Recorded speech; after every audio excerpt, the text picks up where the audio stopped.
Hey guys, how's it going? So today I will show you how I color grade my video. My name is Kian and I'm a videographer and video editor for over 6 years in Tampa, Florida. As of lately, when I started my Instagram channel, I've also grown my Instagram channel for over 125,000 followers. I've also become somewhat expert in Instagram growth. Now, whenever I post a video on Instagram, a lot of you guys like it and ask me how I color grade my video. However, I kind of resist to show you how I do this because I'm not a colorist, and a lot of things that I do is probably orthodox or maybe different than a lot of other people. But when it comes to these things, a lot of this is aesthetic and a lot of people like my style. So today I'll show you step by step on how I do this and all the principle and knowledge that I know about color grading.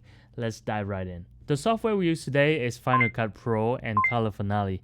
But if you are in any other software like DaVinci Resolve, Adobe Premiere, even CapCut has their own color grading built into the software, but the principle and the concept is the same, so you can follow along and apply it to your own software as well. Now in this video I will show you one of my clients' work, and it's just the b-rolls of a bunch of random shots, and honestly I didn't pick the best shot or anything like that. It's just basically some shots that I found and I just curated it right away in this video so I can show you guys some of the example. So this is a shot of one of the portrait kind of shoot.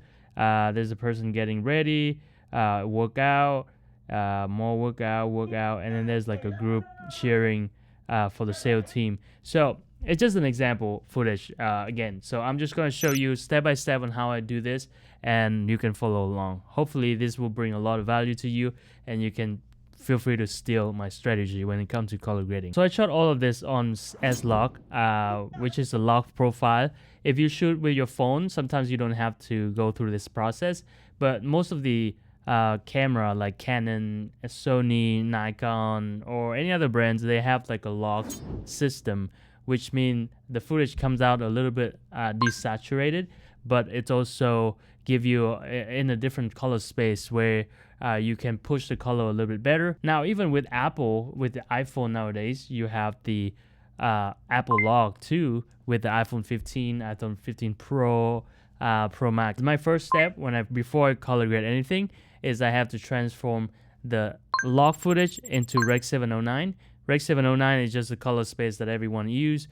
Basically, just transform from like desaturated color to the normal color. The camera like Sony, Canon, Nikon, they all have their own LUT. If you look on their website, it should have the LUT to transform S-Log 3, which is what I use, to Rec 709. So you can download it straight from the website. Now this footage is kind of under exposed, and also very, like, as you can see, it's kind of soft and hazy. It is because I'm using a filter on this shot, but basically because it's kind of soft, I would like to, you know, raise up a little bit on the exposure. So the first thing usually I do for all of my footage, and this is actually very important, is that you want to make sure the exposure is correctly. A lot of software has this knob where you can just go up and down for the exposure, but also you can also utilize the curve to make sure it's color correct perfectly.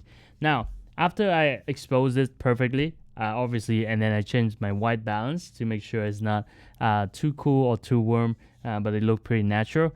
Then my next step is color grade, the shadow, the midtone, and the highlight. Now I'm not sure if this is the right way to do it. This is how I do it. But when I start with changing the color of the shadow, the midtone, and the highlight, it just create my own unique look already, right? So how I do it is I using this wheel. And this wheel, I know they have this wheel in DaVinci Resolve Premiere as well, because, you know, I've been using them in the past and I'm still using them. This is like, but Final Cut for me is just like the fastest way to get something done. If I need to get a little bit more advanced, I would go to DaVinci Resolve. And in the past, I use Premiere quite a bit as well. Usually, for my style, I put the shadow into a little bit of the cooler tone. So I usually put it in like a blue tone like this. Or sometimes I even go a little bit greenish, however I feel the best with my footage. And then after that, I just counter it with midtone on the warmer side. Or for this footage, I even go even cooler because I think it's better. But I usually counter something with highlight, right? Maybe highlight in the opposite. Just by doing the wheel, it gave me the pretty unique look, as you see.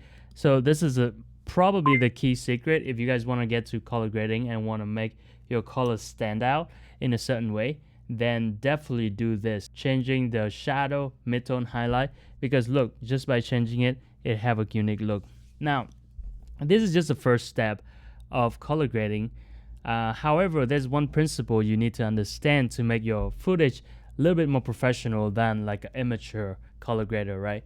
So right now, even though I color the shadow, the midtone, the highlight the way I like, I'm building my own LUT, but the footage is very not professional if your black is not totally black or your white is not very white. It looks very amateur. So what I do, if you can see here, when you start color grading, you need to have some waveform show up on your monitor. If you can see on this waveform right here, in the shadow, the red is go way over, way under 0, right? Anything go under 0, you don't see the details of it. But also, if you want to be professional, you want the red, the green, and the blue is kind of in the same line in the shadow. And sometimes you want to have in the same line on the highlight as well. To fix that, I could use log wheel. There's log wheel in DaVinci Resolve. I'm pretty sure they have it in Premiere as well. I'm not sure if they have log wheel in CapCut. But to counter that, I just use the log wheel and I counter this red and move it in the opposite direction. So now, yeah, red, green, and blue, basically they are in the same line, as you can see here. And it look definitely more professional, because right now, if you look on this, it's not, the black is not truly black. And when I do this, the footage, it's more professional. Now you can do that for white as well. So like on the highlight, you can change this so that this is also in the same line. For me, that looks pretty sick already. So now sometimes I push the midtone a little bit to the warmer side on the log footage as well. So then it just kind of show off a little bit, stand out for the skin. And yeah, so that we got it. It looked pretty awesome in the first one. Another thing I would do is sometimes I add another curve because you can see here the shadow is not close enough to the 0. So I have space to even add a little bit darker. So I move this curve down here, so it even go closer to 0. And depends on the style, but sometimes I also push the highlight close to 100. As long as the highlight is not past 100, you can still see the details on the highlight. And if the shadow is not go way under 0, then you can still see the detail in the shadow, which is pretty badass. And so that's it. So we got one footage done, and I think it looked pretty awesome. And this is the before, and this is the after. Pretty cool. Now the next footage, basically just practice the same thing that we did before. I would add the conversion LUT for neutral A7S3. Then I might make the temperature a little bit cooler here, and that's a cool shot. What I'm gonna do is same again. The exposure is correct in my opinion, so I would just add cool tone over here, a little bit cooler tone. I like to go between green and blue, bounce back with some mid-tone here, and then some highlight. Perfect. And then again, as you can see here, the shadow looks not, on the black side is not black, so we're going to use a log wheel, and then we're just going to balance them up as we see on the waveform. And then again, for the wheel, for the curve, we can make it a little darker to closer to the 0. And that's it. For this one, I might turn a little bit blue on the midtone here, because still a little bit too warm in my liking. And then you can bounce a little bit more on the highlight here. That look good to me. Same with this one. Again, it's the same idea. That's pretty much it. Conversion LUT, shadow, midtone, highlight.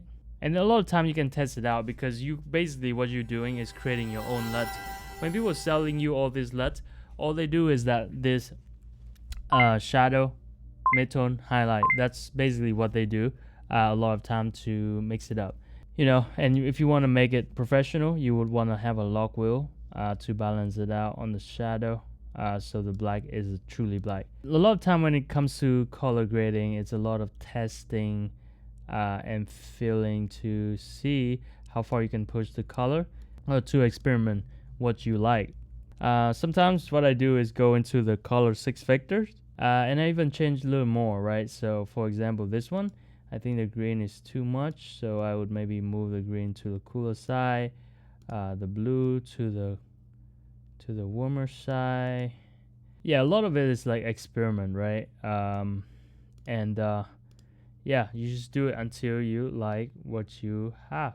So this is the before, this is after the conversion LUT, and this is after all the color grading, including changing exposure, changing the midtone, shadow, highlight, and then the log wheel, and even some of it have color vector. So that's pretty much it, guys. This is just a basic color grading. Now, of course, you can go crazy into it. You can use mask to change a specific color. You can also use overlay to make your color more dynamic, and there's a lot of things to do, but this is basically the basic trend from a log color into a professional grade color. Now, if you don't use log color, you can start from after we convert the log into Rig 709. So we're just changing the exposure, we're changing the white balance, and then we changing the color of the shadow, the midtone, the highlight, and then we do color wheel and wrap it up, everything. So that's pretty much it, guys. I hope this one helps you out. A lot of people have been asking me this question. I never go a deep dive into how I do everything, but hopefully this helps out. And if you have any question, leave in the comment. If you like this video, you probably also enjoy a bunch of photography video of your content I had in the past.